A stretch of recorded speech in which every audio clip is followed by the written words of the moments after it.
Yeah, this has been announced by the French government, which currently holds the rotating presidency of the EU Council of National Governments. It will be officially adopted tomorrow at a big summit that's happening in Versailles with EU prime ministers and presidents. But what we know already is that 3 Belarusian banks will be added to the list of banks excluded from the SWIFT international payment system, and that the maritime sector of Russia will be targeted. We also have the cryptocurrency assets being targeted. There is increasing worry that Russian assets could be moved into cryptocurrency. The ruble has fallen below the value of crypto, and they want to make sure that cryptocurrency doesn't represent a loophole that Russians can get around. Now, in terms of the maritime sector, we don't yet have details about exactly what that means.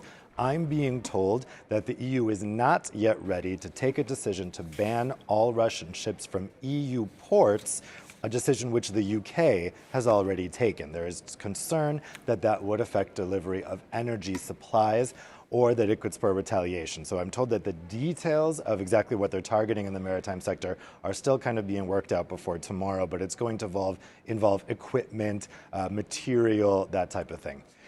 So this all comes ahead of that summit tomorrow. The thing that's obviously missing from the sanctions list is any reciprocation by the EU on the announcement we had yesterday from US President Joe Biden that imports of Russian oil and gas will be banned to the United States.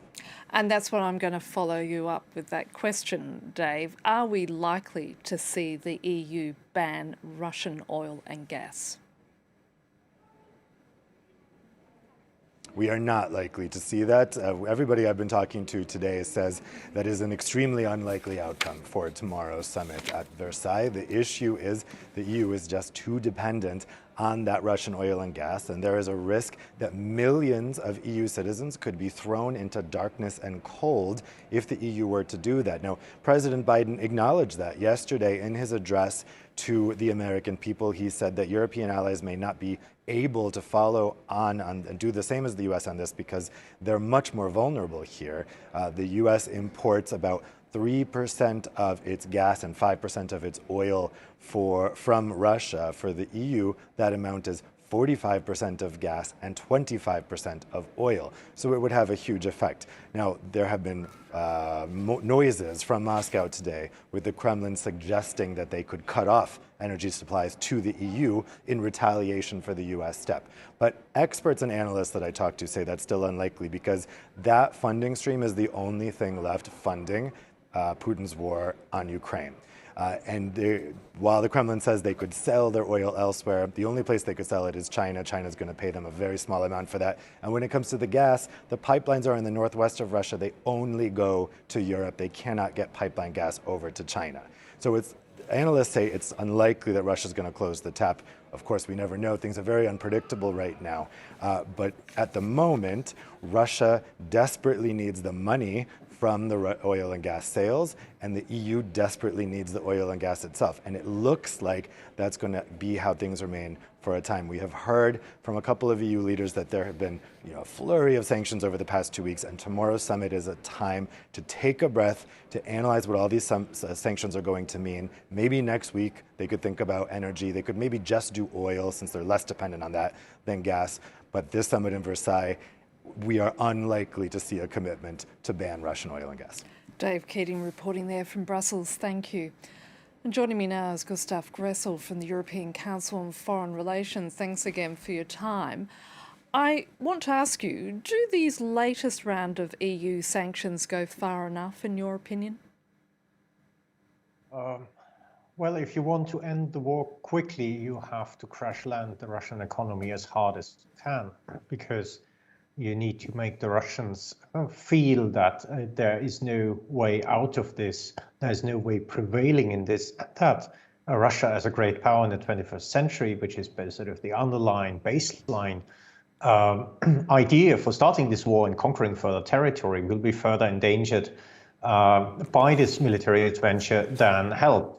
And on that, while, for example, oil and gas sector, there's speculation about how sustainable that would be, I think EU leaders now give too much emphasis on the sustainability or possibly sustainability of such sanctions, because you basically want to support a withdrawal of Russian forces from Ukraine and a peace settlement as quick as possible.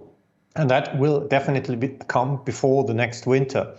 So I think here is flexibility. The EU had or would have more flexibility than they think of.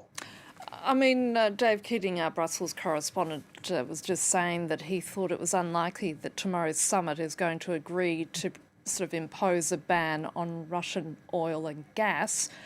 I want to ask you, do you think that the European bloc is indeed capable of imposing such a ban?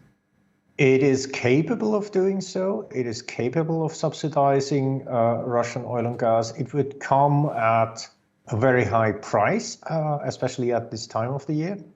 It would be a challenge to organize. That's certainly true.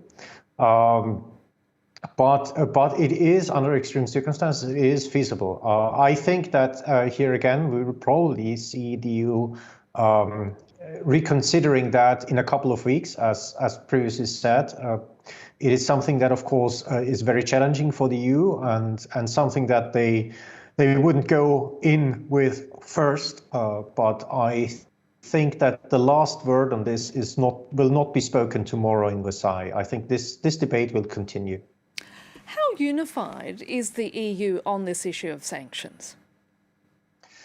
Well, more unified than Russia had thought to, but still, of course, there were some cracks. Hungary seems to be an issue. It's actually the only country where you have the government still trying to preserve some kind of pro-Russian sentiments. In basically all other countries, general sympathy for Russia has collapsed, and that has facilitated supporting sanctions for example, in Italy, where things were difficult before the war.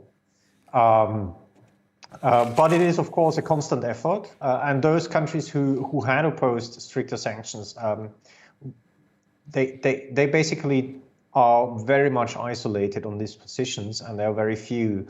So it's not a consolidated front against it. And hence, I think this topic will stay dynamic. It's not the end of the affairs, what we witness now. Gustav Gressel from the European Council on Foreign Relations, thank you again. Thank you very much. In the meantime,